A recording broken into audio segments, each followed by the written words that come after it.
हरे कृष्ण. भगवद्गीता अध्याय 1 अर्जुन विषाद योग श्लोक 20. अथ व्यवस्थितान् दृष्ट्वा धार्तराष्ट्रान् कपिध्वजः प्रवृत्ते शस्त्रसम्पाते धनुरुद्यम्य पाण्डवः ऋषिकेशं तदा वाक्यम् इदमाह महीपते. अथ त्यानंतर व्यवस्थितान स्थित दृष्ट्वा पाहून धार्तराष्ट्रान धृतराष्ट्रपुत्र कपिध्वज ज्याच्या ध्वजावर हनुमानाचे चिन्ह आहे प्रवृत्ते युद्ध आरंभ होण्यापूर्वी शस्त्र संपाते बाण चालविण्यापूर्वी धनुः धनुष्य उद्यम्य उचलून पांडवः पांडुपुत्र ऋषिकेशम भगवान श्रीकृष्णांना तदा त्यावेळी वाक्यम शब्द इदम हे आह म्हणाला महीपते हे राजन.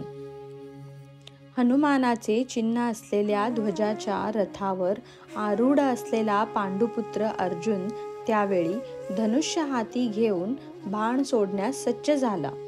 हे राजन, व्यूहरचनेतील धृतराष्ट्रपुत्रांकडे पाहून अर्जुन भगवान श्रीकृष्णांना पुढील प्रमाणे म्हणाला. तात्पर्य: युद्धाला आरंभ होण्यास थोडाच कालावधी होता.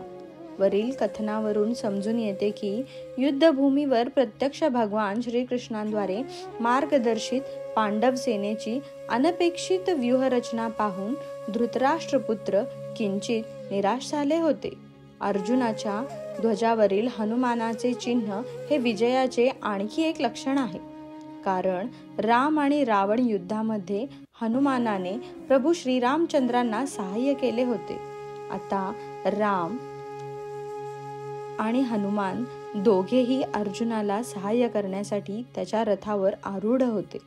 भगवान श्रीकृष्ण म्हणजेच स्वतः श्रीराम आहेत आणि ज्या ठिकाणी भगवान श्रीराम आहेत त्या ठिकाणी त्यांचा नित्य सेवक हनुमान आणि त्यांची नित्य सहचारिणी भाग्यलक्ष्मी श्रीमती सीतादेवी उपस्थित असते.